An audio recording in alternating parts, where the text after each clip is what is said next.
미 북 간의 관계가 근 2년간의 가짜 평화, 가짜 비핵화를 이제 마무리하는 국면으로 치닫고 있습니다.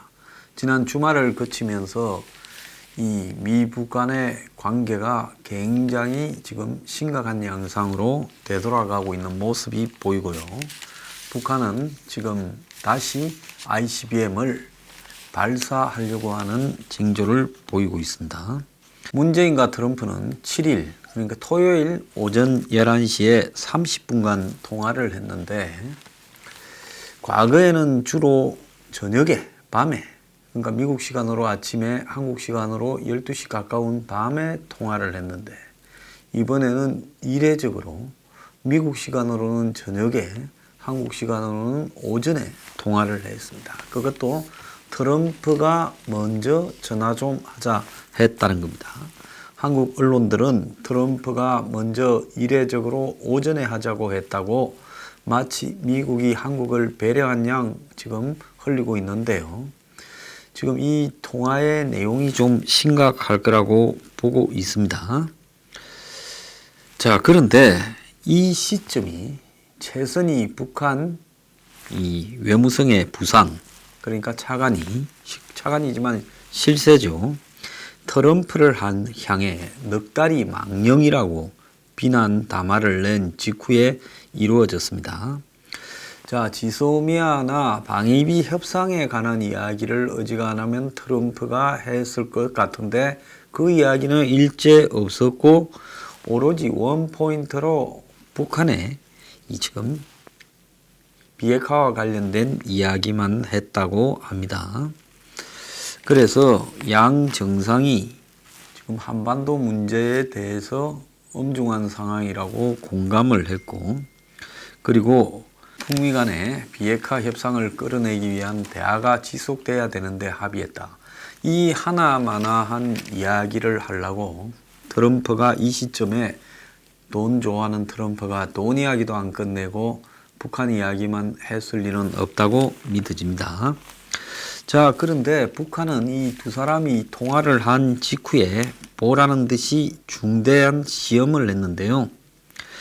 동창리 발사장에서 대단히 중대한 시험을 했다고 어제 일요일 날, 그러니까 7일 날 통화한 하루 뒤에 어제 동창리 발사장에서 대단히 중요한 시험을 했다고 밝혔습니다. 자, 그래서 한미 간에 통화를 하고 나니까 지금 북한이 동창리에서 우리 중요한 테스트를 했다.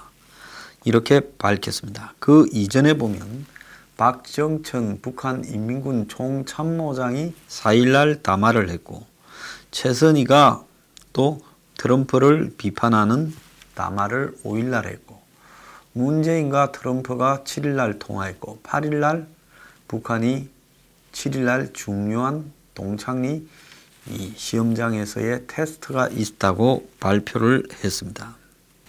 그러니까 이미 7일날 토요일날 아침에 언론을 보면 북한의 동창리 발사장에서 미사일 엔진 실험을 한 징후가 포착이 되어서 미국이 ICBM 발사를 이렇게 잡아내는 정찰기 코브라4를 띄워서 지금 체크를 했다 이야기가 나오고 있습니다.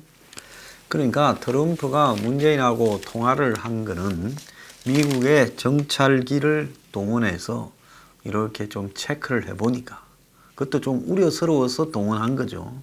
동창리에서 이상한 움직임이 있으니까 트럼프가 문재인한테 지금 즉각 전화를 한 걸로 보입니다.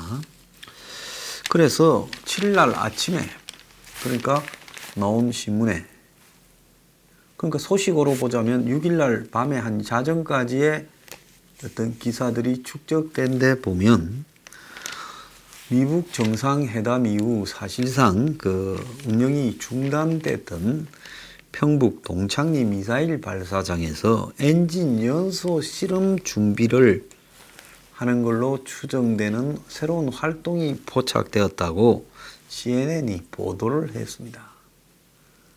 그러니까 미국이 이 활동을 체크하고 그 다음에 정찰기를 띄우고 그리고 문하고 트가 통화를 7일날 오전 11시에 하고 8일날 북한이 어제 그런 중대한 시험이 있었다라고 발표를 했습니다. 미국이 최근에 뭐 한 너댓 가지 정찰기를 총동원해서 한반도 상공에서 북한을 감시하고 있는데 동창리 발사장에서 이미 미국 측에 포착이 됐다는 겁니다. CNN은 북한의 동창리 발사장에서 전에 없던 ICBM을 쏘아 올리기 위한 엔진 연소 테스트를 하는 것이 포착됐다라고 이야기를 했습니다. 그것뿐만 아니라 위성 사진에서 동창리 미사일 발사장 앞에서 대형 선적 컨테이너가 새롭게 포착됐다는 거예요. 자, 그거는 뭔가 하면 그 컨테이너 안에 미사일을 싣고 와가지고 그 다음에 조립을 한 걸로 보인다. 이렇게 해석할 수 있겠죠. 자, 북한이 연소 실험에 나설 경우에는 ICBM 엔진보다는 인공위성 탑재용 신형 장거리 로켓 엔진 시험을 할 가능성도 있다. 이렇게도 해석이 되고 있는데요. 이미 13,000km의 화성 15 엔진을 시험을 했는데 북한이 이제 인공위성을 쏴가지고 미국을 헷갈리게 만들 가능성이 크다. 이런 이야기까지 하고 있습니다. 북한의 인공위성은 은하 3호, 광명성 4호라고도 불리우는 로켓인데 지구 궤도에 올릴 수 있는 인공위성 보통 수준보다 무거운 정찰 통신 위성을 장착할 수 있는 강력한 엔진을 가진 신형 장거리 로켓을 개발 발사할 가능성도 있다라고 이야기가 나오고 있습니다. 그래서 북한이 SLBM을 쏠 거냐, 또 새로운 형태의 IRBM 중장거리 미사일을 쏠 거냐, 이런 의문이 제기되어 왔었습니다. 자, 동창리를 폐쇄하겠다라고 약속했던 북한이 이제 동창리 폐쇄 약속을 폐기했습니다.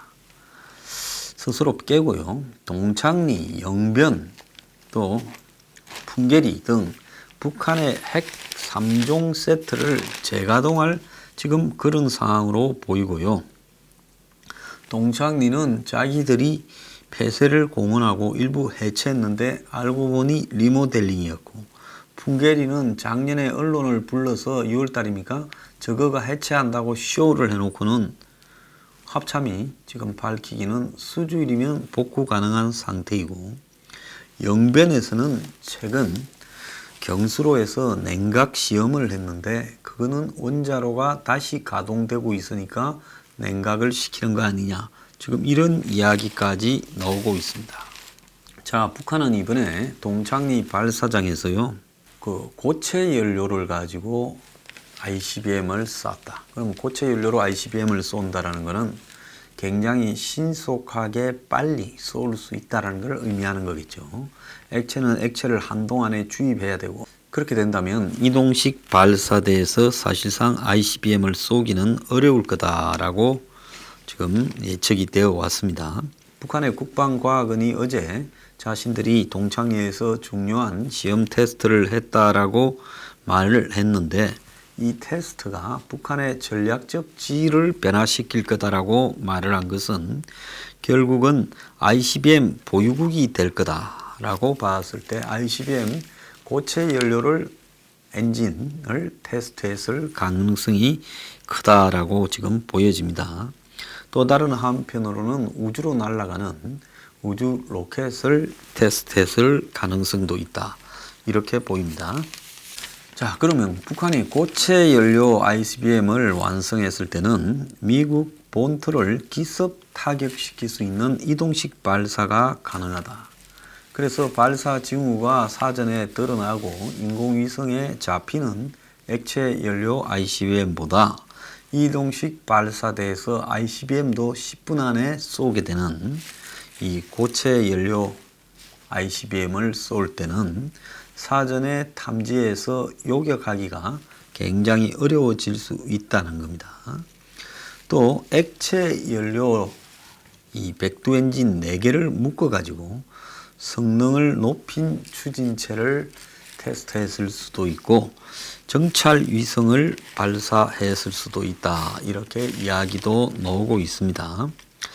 자, 북한의 동창리가 한국 청와대는 이미 기능이 영구 폐기 방침을 밝혀서 제한적이다라고 이야기를 했는데 지금 제한적이 아니라 그야말로 여기서 이제 이동식 ICBM도 쏠 수 있는 거 아니냐, 지금 그렇게 봅니다. 김정은도 미국 대선에 개입을 원치 않을 것이다 라고 이야기를 하며 관계는 괜찮지만 적대감도 여전하다. 미국 대선 재선을 방해하지 마라고 이례적인 공개 언급을 했습니다. 자, 그러면서 김정은이가 한국과의 관계는 좋은지 모른다. 이렇게 말을 하며 좀 빼딱하게 남북 관계를 부정적으로 이야기를 했습니다. 그러면서 앞으로 우리가 그걸 알게 될 거라고 말을 했는데요. 이날 트럼프가 문재인과 정상끼리 통화를 한 직후에 남북 관계를 부정적으로 바라보는 빼딱한 이야기를 했다는 겁니다. 그래서 최근에 연이은 북한의 도발을 한국에 책임을 돌리고 향후 네가 책임져라고 한 게 아니냐.